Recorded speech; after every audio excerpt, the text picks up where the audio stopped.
Buongiorno, and welcome to the 5 things people never tell you about working with Italians. I'm your host, Eleanor Folks, and today we're diving into something deeply Italian, something that influences everything from boardroom behavior to the way your email signature looks. It's called bella figura, which is all about presenting your best self. It's Italy's unwritten dress code for life. Literally, it means beautiful figure, but it has nothing to do with your body shape and everything to do with how you present yourself, your style, your presence, your reputation. Bella figura is not about having a six-pack, unless we're talking about artisanal olive oil. My first memory of bella figura isn't from a boardroom. It's from Lodi, the small town in northern Italy where my mother grew up.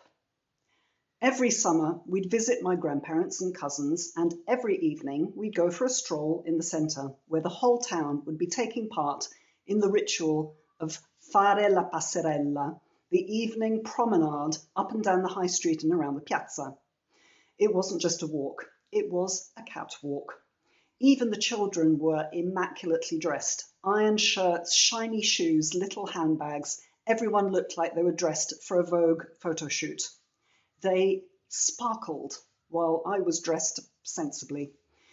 If they were gelato, I was the supermarket ice lolly in a plastic wrapper. It was my first lesson in how seriously Italians take appearance. So what is bella figura?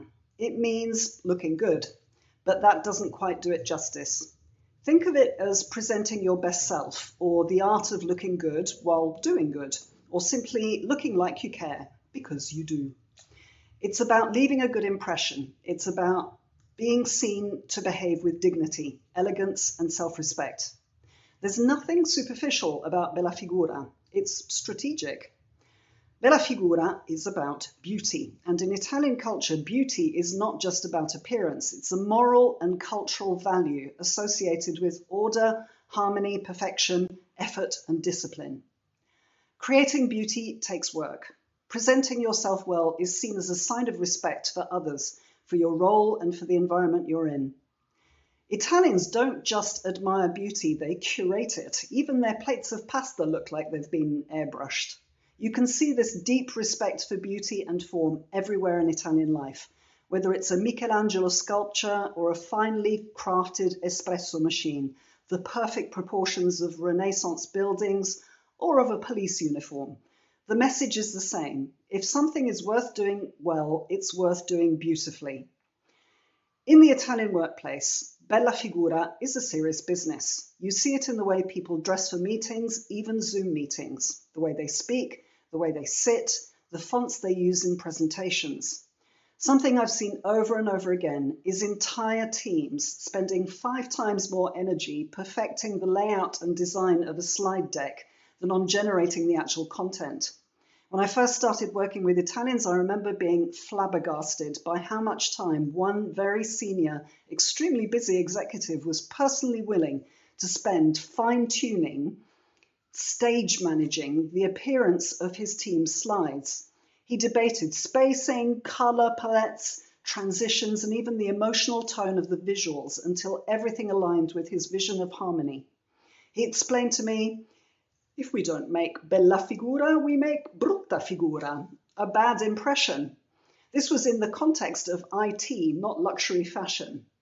This was an important lesson for me, that in Italian business culture, attention to aesthetics is not about decoration. It's a form of leadership.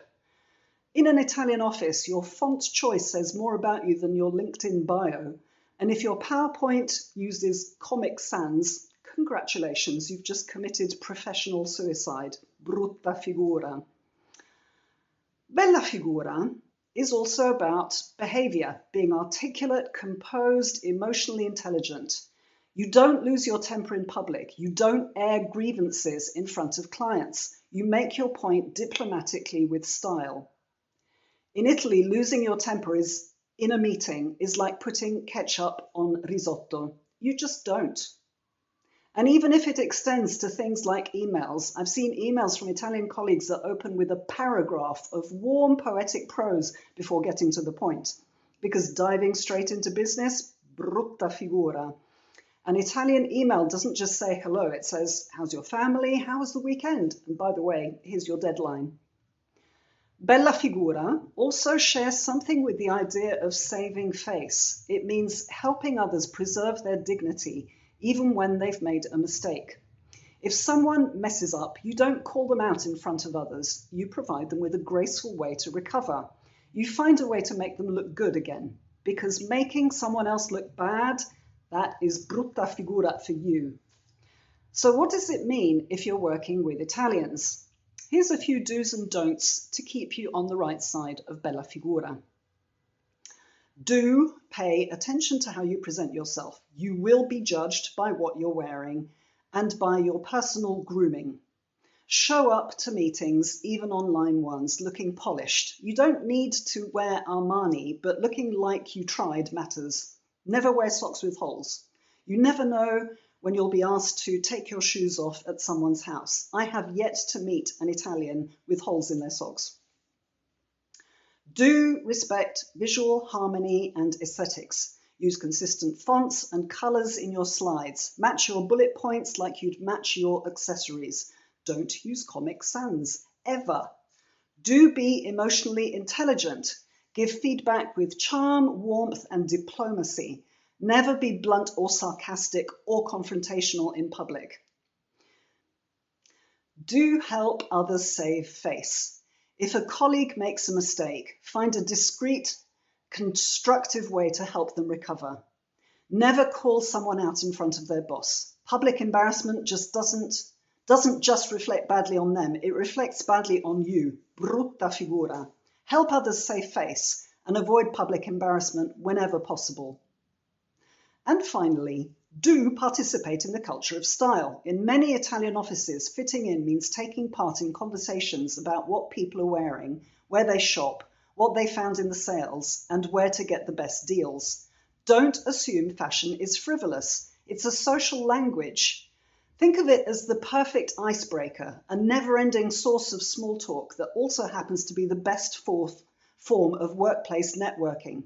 Italians of all hierarchical levels will respond warmly to a well-placed compliment or an invitation to discuss their outfit, shoes, or latest sale find. From interns to executives, talking about wardrobe choices is one of the best ways to connect and build relationships. Think you can avoid fashion chat because you're not into clothes? Too bad. You still need to express your opinion on suede versus leather jackets by week 2. And yes, in Milan, all men know the difference between taupe and sand, and they will judge you for not knowing. You may think it's strange to hear your male colleagues enthusiastically discussing sock brands and where to find the best blazer on sale, but in Italy, that's team building. Italians aren't being shallow when they care about appearance. They're expressing a deep cultural value that style, grace, and dignity matter, even and especially at work. And beneath that appreciation for beauty lies something deeper, a belief that beauty reflects care, craft, and the effort you've made to bring harmony and excellence into your work and into the world around you. It's the same philosophy that has shaped centuries of Italian art, design, and craftsmanship, from Brunelleschi's dome to Valentino's tailoring to the espresso cup you didn't even know was a design icon. Thanks for watching this episode of 5 Things People Never Tell You About Working with Italians. If you've enjoyed this, please like, share, and subscribe to the channel, and I would love to hear from you in the comments. What experiences have you had with Bella Figura? Next time, we'll be talking about why Italian meetings sound like family reunions, or why Italians talk so much, and why it works. Grazie mille, and remember, looking good in Italy isn't vanity, it's good manners. Until next time, alla prossima.